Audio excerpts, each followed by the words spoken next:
The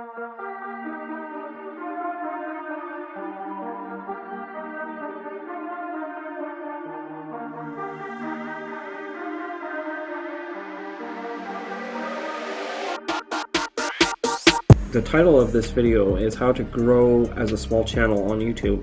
And I will get into that, and I will timestamp everything that I've learned in the description and in the comments. So if you want to skip to those parts, go right ahead. But first, I would like to tell you how I reached 1,000 subscribers. So first of all, we did it. We reached 1,000 subscribers. And of my 1,000 subscribers, the 0.2% of you that actually interact with my videos, thank you so much. Keep doing it. And even my subscribers who don't watch my videos, if you just happen to watch it, just please interact. Thank you so much. I can't believe we made it this far. Some people that I will mention lately that have been done really well on my channel, commenting, Zombie Slayer Hunter, you've been really great. Your channel, it's not really my kind of thing, but you know, I'm really happy for your support. I'm gonna leave your link in the description. I hope somebody subscribes to you. Maybe they will like your stuff. Also, Blue Sphere Daily. Yeah, Blue Sphere Daily. Thank you so much. You've become a great friend on this channel recently. First of all, we did it. We reached 1,000 subscribers. And I want you to know how to reach 1,000 subscribers too, so stay tuned. But first, I would like to tell you my story about how it took me quite a long time to reach 1,000 subscribers, about 15 years. So I started on YouTube at the very beginning of YouTube. In those days, the algorithm was very different. My first couple videos actually got a couple thousand views within the first few months, and that was really impressive. They weren't high quality videos. It was just me playing things on guitar, and I wasn't even all that good. So, but you know, I didn't post consistently, but every once in a while I'd post a guitar video, and they would do fairly well, and it was fairly easy to get ideas for them. I understood right away that if you did things on YouTube that wasn't oversaturated, you had a high chance of getting views, and so I took advantage of certain things. Like, you know, I had this Japanese friend that I was roommates with at the time, and he showed me all this Japanese music. Yellow Magic Orchestra were like the first kind of techno band ever, although they used Moog synthesizers. I did a guitar rendition of one of their more popular songs, Riding or Riding or however you want to pronounce it, and at the time there was no guitar videos of that song at the time, so I think I'm up to like 50,000 views on that video. So that was like 2007, 2008. At the time, you know, I just explored YouTube for my passion. I didn't take it too seriously. I just posted, you know, whatever I liked, whatever I was interested in. You know, I like to transcribe classical music onto heavy metal distorted guitar. So I did a lot of videos like that. Some did more well than others. Buddy, were you chewing my blanket? Shame on you.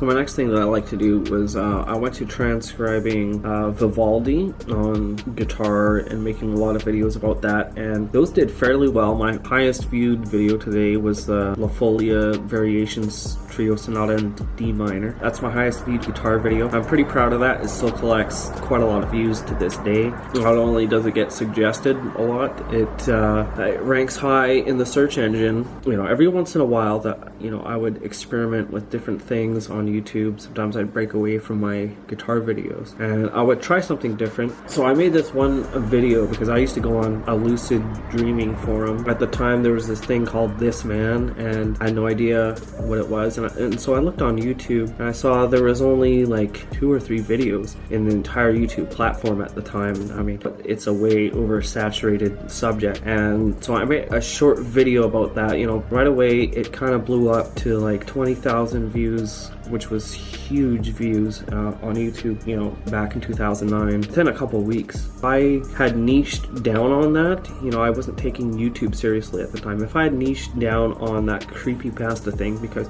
creepypasta stuff was fairly new. You know, if I would made videos like that and found more creepypasta stuff in those years and made videos about it, you know, I would probably been right up there with Slapped Ham and Chills those kind of channels who do like the top 10, top 15 scary, creepy things. I never took advantage of it. So fast forward to 2011, I went through some serious life changes, some bad life changes, I would say. The computer that, you know, I recorded all my music on got stolen. I had to move to a different city. I didn't have a job for a long time, and, you know, I didn't have any, you know, good computer to upload YouTube content. So then my channel just kind of fell by the wayside. And it wasn't until about 2017 when I noticed, you know, that monetization was a huge thing on YouTube.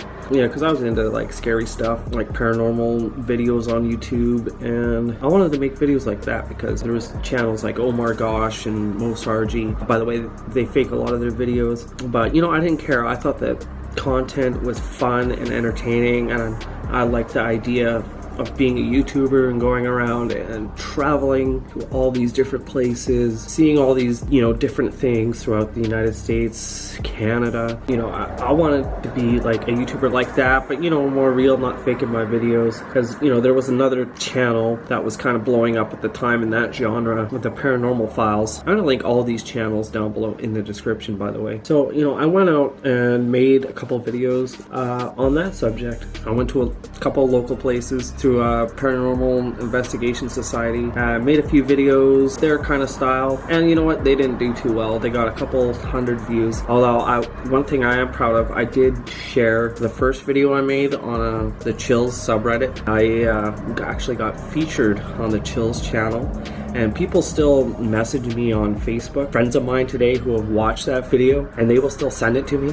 Although even I did get a shout out from Chills, you know, on his channel for my video. It didn't get a lot of traffic to my video. Might have gotten only maybe 100 views maybe from his channel. I don't think any of those people subscribed to my channel. So obviously that wasn't the way to go about YouTube. And then also at that time, YouTube had just changed its monetization policies to, you had to get 1,000 subscribers, which I just reached now, by the way. Also at that time, there was a lot of, you know, within that paranormal community, there was a bunch of small channels that wanted to make it in that era, and a lot of them were focusing on live streaming and supporting one another and doing the sub for sub thing, because YouTube changed, you know, its rules for monetization. But I got a few hundred subscribers, you know, just from networking like that. But the process was very slow, and, you know, not a lot of those people were commenting on my videos, and, you know, it was expected that I would go to their channels and make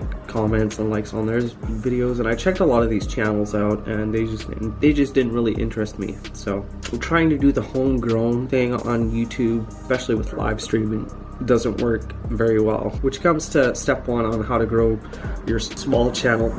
Don't live stream a lot. Don't rely on live streaming. No one is going to watch your videos, and the people that do are not going to hang around a lot. So since my videos didn't do very well, I went to live streaming, which was another mistake. I went to do video games, mainly Fortnite, because, you know, it was blowing up at the time. And, you know, I just don't have the personality and the skills to live stream games like that. And so while I did get a couple subscribers here and there, the growth was very slow, and I wasted way too much time on that format for my channel. And then, you know, I did research into YouTube channels who specifically just do live streams, and the one guy I'll mention is Tier, and he's close to 500,000 subscribers. He gets maybe on average tens of thousands of views on his live stream. Anytime you click on his live stream, when he's in a later period of a live stream, he's at like 4,500 viewers to like 2,300, like on average, you know, in between that area. And I asked him, like, what is your revenue like? What is your CPM and stuff like that? And it's actually, as a live streamer, if you're gonna do that on YouTube, he relies more on donations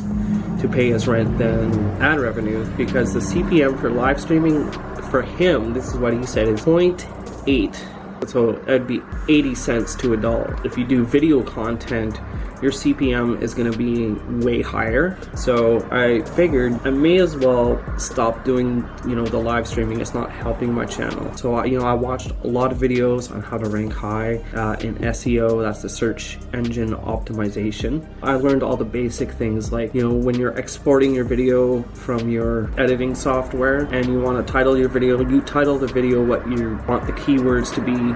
Then you upload it to YouTube and put those same keywords in your tag section, and then you put those same words in your description. And so, I tried that for a while, and I found myself not ranking very high in the search engine for my selected top. The first couple days I would rank maybe in the top 10, but people weren't clicking on my video. And if people were, they weren't hanging around for a long time. So I wasn't bringing in the views from, ranking. And then the horrible thing is, after a day or two, if your video doesn't do well in the search engine, you don't rank in the search engine. Basically, you have to go through hundreds of videos, hundreds of pages of the videos on that topic, just to find your video. So it gets buried because the subject is oversaturated. So I had to figure this thing out all on my own. I did eventually find something on Xbox controllers, because I noticed that Xbox One was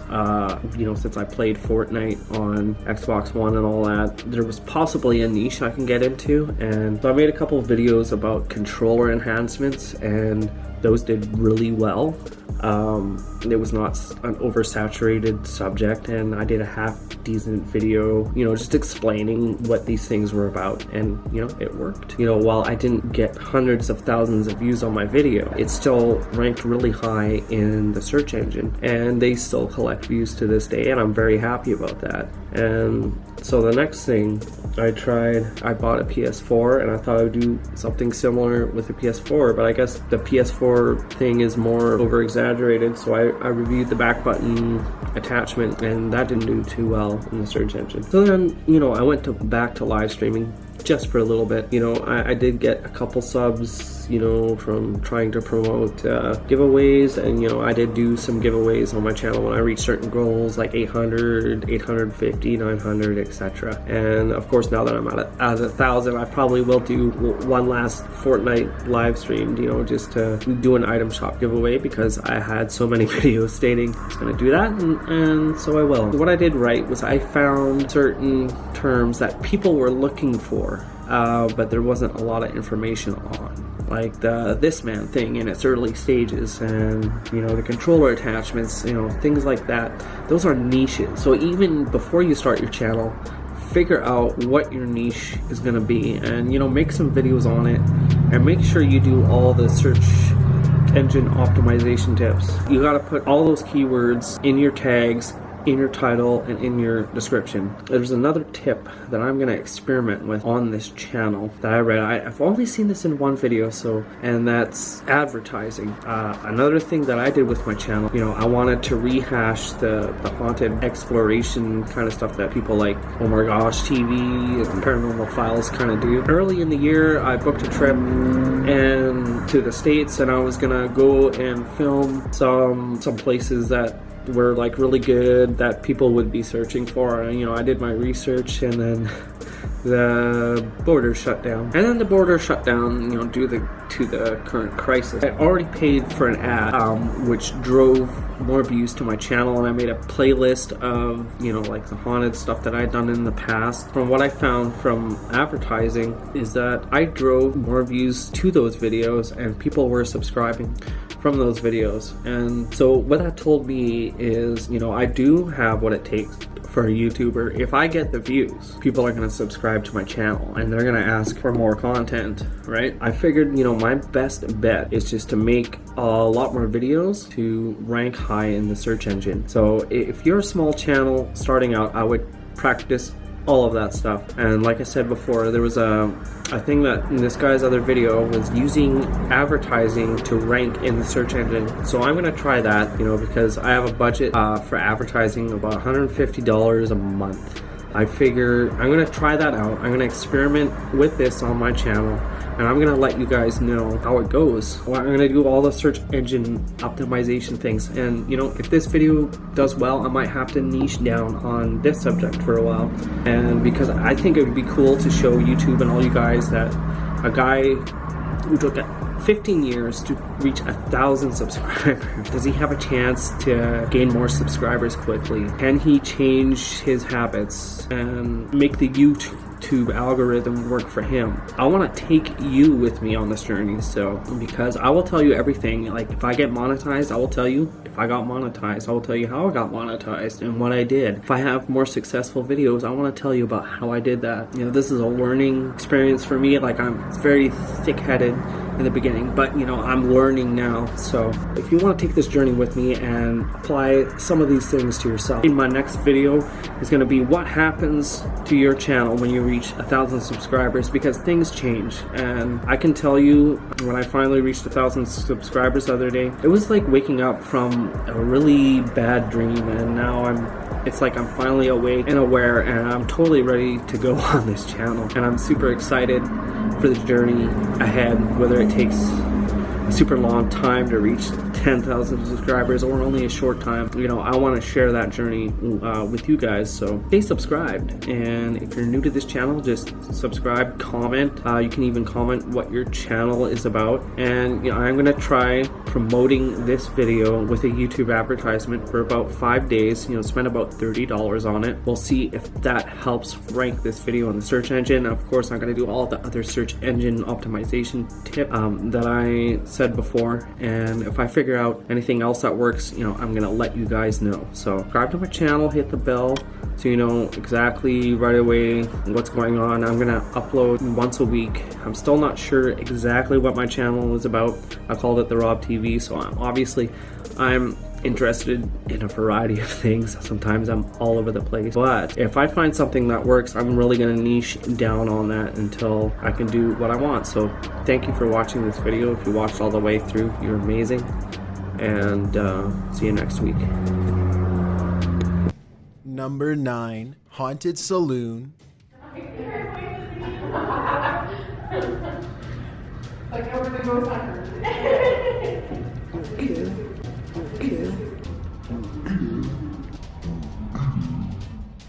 A submission from the Top 15's home turf. Alberta-based paranormal investigator Ranma 187, also known as Rob, conducted an investigation in an abandoned bar and was in the process of filming B-roll when he caught a disembodied voice on the camera's audio. He highlighted this clip at the start of the video. A voice is heard saying,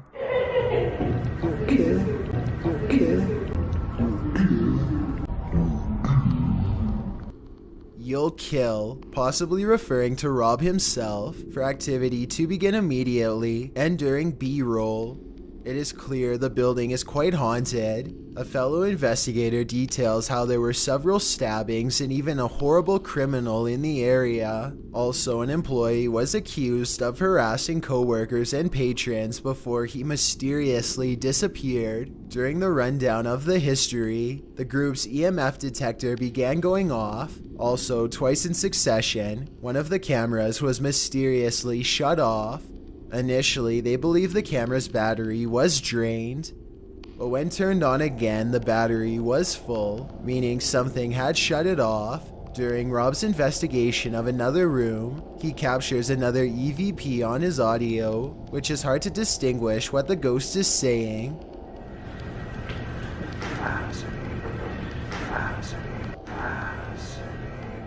All throughout, the group says they had odd feelings, and their EMF detector alarms kept spiking and going off, particularly near a wooden statue, leading them to believe a spirit had some sort of attachment to the statue.